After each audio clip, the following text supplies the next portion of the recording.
الحمد للہ وکفا والسلام علی عبادہ الذین اصطفیٰ اما بعد فاعوذ باللہ من الشیطان الرجیم بسم اللہ الرحمن الرحیم اقیموا الصلاۃ صدق اللہ العلی العظیم وبلغنا رسولہ النبی الامین الکریم المتین ونحن علی ذلک لمن الشاہدین والشاکرین والحمد للہ رب العالمین آمین۔ درود پاک پڑھے۔ اللہم صلی علی سیدنا شفیعنا حبیبنا مولانا محمد بارک وسلم صلو علیہ صلاۃ وسلام علیک یا رسول اللہ صلی اللہ تعالی علیہ وسلم۔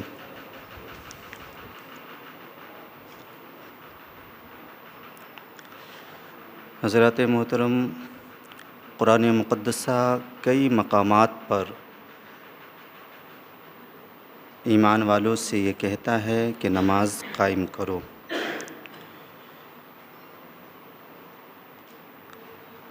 نماز مسلمانوں پر فرض ہے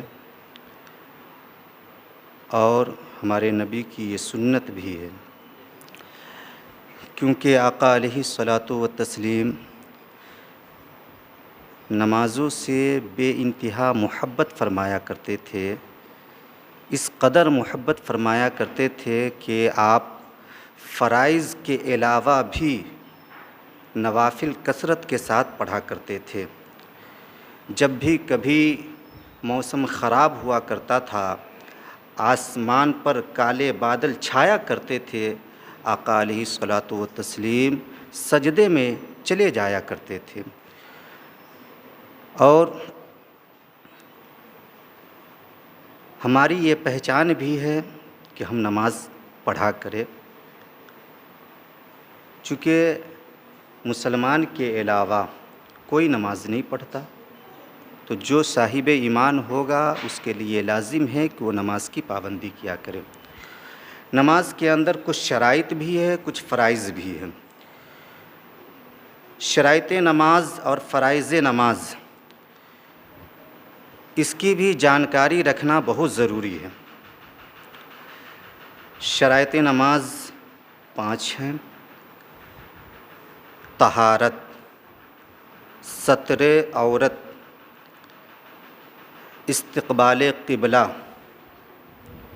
وقت اور نیت۔ یہ 5 چیزیں جو ہے شرائط میں سے ہیں، نماز کے اندر یہ شرط ہے۔ طہارت یعنی جسم کا بھی پاک صاف ہونا، جو کپڑے آپ پہنے ہیں اس کا بھی پاک صاف ہونا، جس چیز پر آپ نماز پڑھ رہے ہیں اس کا بھی پاک صاف ہونا، اور جس جگہ پر آپ نماز پڑھ رہے ہیں اس کا بھی پاک و صاف ہونا، یہ نماز کی شرطوں میں سے ایک شرط ہے۔ لہٰذا پہلے پاکی حاصل کیا کریں۔ طہارت سب سے پہلے، اس کے بعد ستر عورت، یعنی مرد کو ناف سے لے کر گھٹنوں تک چھپانا یہ لازم ہے، اور عورت کے لیے چہرہ، ہتھیلی اور پاؤں کے علاوہ پورے جسم کا چھپانا یہ لازم ہے۔ یہ عورت کے لیے ستر عورت ہے، یعنی اس کا چھپانا لازم ہے، لہٰذا اس کا بھی خیال رکھا کریں۔ استقبال قبلہ یعنی کعبہ شریف کی طرف رخ کر کے نماز پڑھنا۔ ہم پچھم کی جانب جو رخ کر کے نماز پڑھتے ہیں، اس کی اصل وجہ یہ ہے کہ ہمارے ملک سے کعبہ شریف پچھم کی جانب ہے، لیکن جہاں سے کعبہ شریف اتر کی جانب ہوگا، دکھن کی جانب ہوگا، پورب کی جانب ہوگا، وہ لوگ اسی طرف رخ کر کے نماز پڑھیں گے۔ مقصد اصل یہ ہے کہ کعبہ شریف کی طرف رخ ہو، یہ مقصد نہیں ہے کہ پچھم کی طرف رخ ہو۔ پچھم کی طرف جو رخ کر رہے ہیں اس کی اصلیت یہ ہے کہ اس جانب کعبہ شریف ہے، تو استقبال قبلہ کا ہونا بھی بہت ضروری ہے کہ ہم کعبہ شریف کی طرف رخ کر کے نماز پڑھیں۔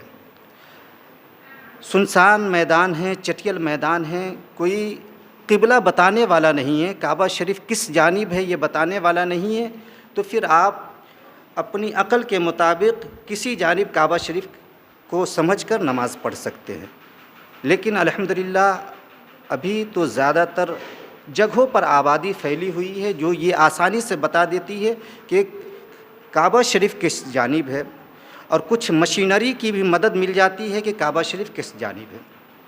تو استقبال قبلہ کا ہونا بھی نماز کی شرطوں میں سے ایک شرط ہے۔ یوں ہی وقت کا ہونا، وقت سے پہلے کوئی نماز نہیں ہے۔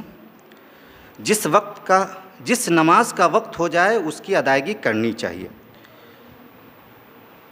تو ظہر کا وقت جب شروع ہوگا تبھی آپ ظہر کی نماز پڑھ سکتے ہیں، فجر کا وقت جب شروع ہوگا تبھی آپ فجر کی نماز پڑھ سکتے ہیں۔ تو وقت کا ہونا بھی بہت ضروری ہے اور یہ شرط نماز میں سے ہے۔ نیت کرنا بھی بہت ضروری ہے۔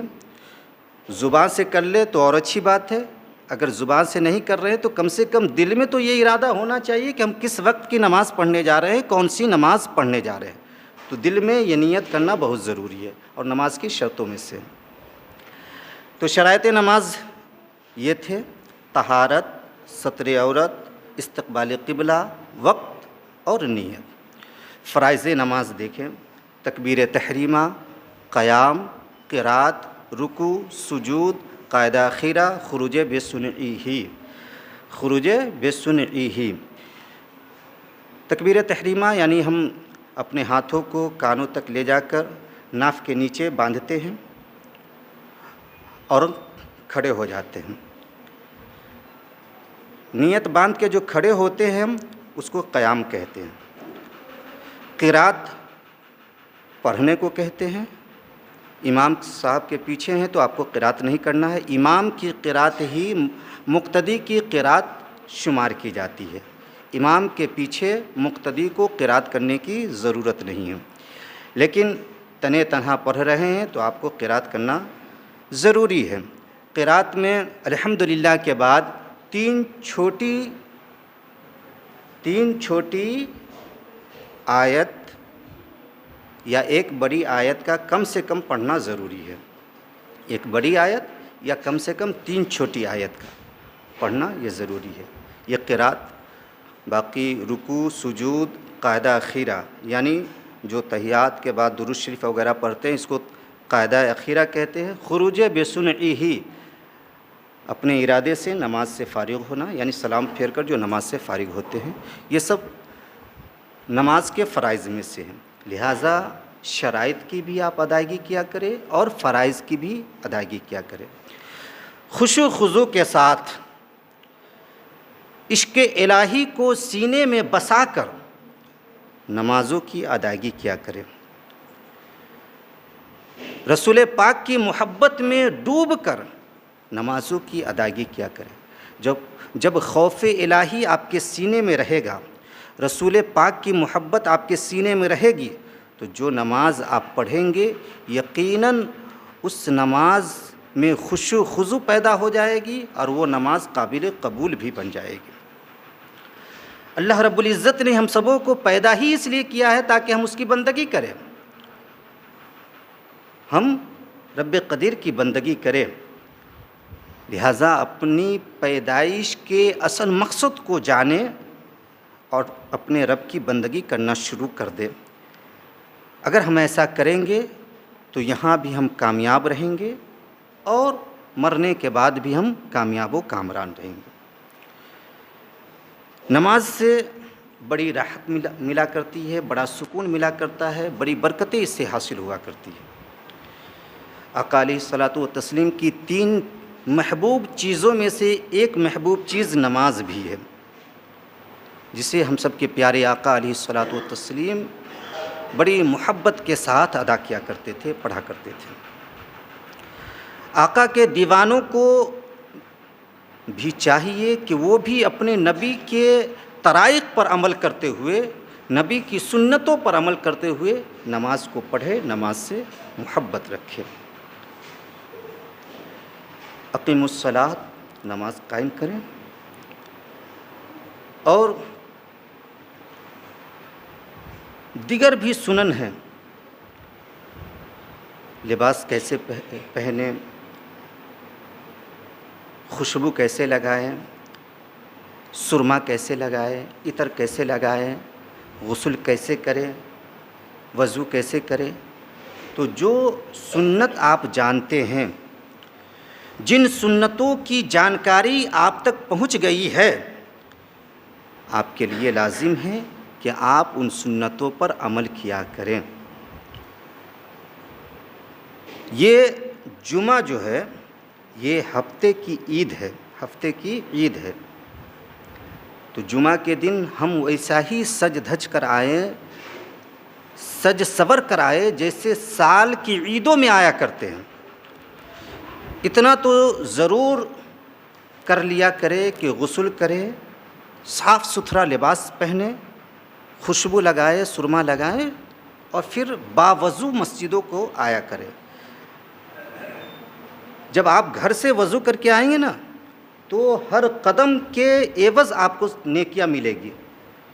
اگر گھر پر انتظام نہیں ہے صحیح سے تو آپ یہاں بھی کر سکتے ہیں، چونکہ یہاں انتظام ہے، لیکن بہتر یہ ہے کہ آپ گھروں سے وضو کر کے آیا کریں۔ نمازوں کی ادائیگی کے ساتھ ساتھ کچھ وظائف پر بھی آپ عمل کیا کریں تاکہ اس کی برکتیں آپ کو حاصل ہوتی رہے۔ جیسے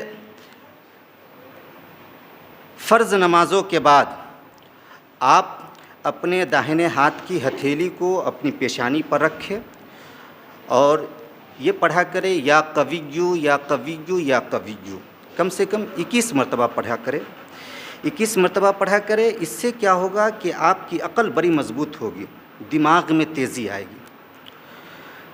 اپنی آنکھوں پر انگلیوں کو رکھ کر یا نورو یا اللہ یا نورو یا اللہ یا نورو یا اللہ پڑھا کرے کم سے کم 21 مرتبہ۔ اس سے کیا ہوگا کہ آپ کی آنکھوں کی روشنی اور تر و تازہ ہوتی ہوئی نظر آئے گی، یعنی آپ کی آنکھوں کی روشنی میں اضافہ ہوتا ہوا نظر آئے گا۔ دل زیادہ آپ کا دھڑکتا ہے، بے چینی زیادہ رہتی ہے، قرار و سکون حاصل نہیں ہوتا ہے، تو فرض نمازوں کے بعد اپنے سینے پر یعنی اپنے دل پر آپ ہتھیلی کو رکھ کر، داہنے ہاتھ کی ہتھیلی کو رکھ کر پڑھا کرے الا بذکر اللہ تطمئن القلوب، الا بذکر اللہ تطمئن القلوب، کم سے کم 11 مرتبہ پڑھا کرے۔ اس سے آپ کے دل کا جو دھڑکن ہے وہ ختم ہونے لگے گا، بے چینی دور ہونے لگے گی، اور آپ کے دل کو چین و قرار حاصل ہونے لگے گا۔ اس کے بعد وہ تسبیح ہے سبحان اللہ، یہ تو سب کو پڑھ لینا چاہیے اور یاد بھی کر لینا چاہیے بچے کو۔ 33 مرتبہ سبحان اللہ، 33 مرتبہ الحمدللہ، اور 34 مرتبہ اللہ اکبر۔ جب اس طرح پڑھیں گے تو یہ 100 کی تسبیح ہو جائے گی۔ 33 سبحان اللہ، 33 مرتبہ الحمدللہ اور 34 مرتبہ اللہ اکبر پڑھیں گے تو 100 کی تسبیح ہو جائے گی۔ ہر فرض نماز کے بعد اس کی آپ ادائیگی کیا کریں، اس کو آپ پڑھا کریں، اس کی بھی بڑی برکتیں ہیں، بڑی فضیلتیں ہیں۔ تو وظائف بھی ہمیں بڑے فوائد پہنچایا کرتے ہیں، لہٰذا ہم فرائض کی بھی ادائیگی کیا کریں، سنتوں کی بھی ادائیگی کیا کریں، نوافل کی بھی ادائیگی کیا کریں، اور جو وقت بچے اس میں ہم وظائف کی ادائیگی کیا کریں۔ وظائف سے ہمیں بزرگی ملا کرتی ہے، وظائف سے ہمیں نمازوں اور وظائف کے ذریعے ہمیں رب کی قربت بھی حاصل ہوا کرتی ہے، رب کا قرب حاصل ہوا کرتا ہے۔ اس لیے نمازوں کی بھی ادائیگی کیا کرے اور وظائف کی بھی ادائیگی کیا کرے۔ اللہ رب العزت ہم سبوں کو نیک کام کثرت کے ساتھ کرنے کی توفیق عطا فرمائے۔ وآخر دعوانا الحمدللہ رب العالمین۔ السلام علیکم۔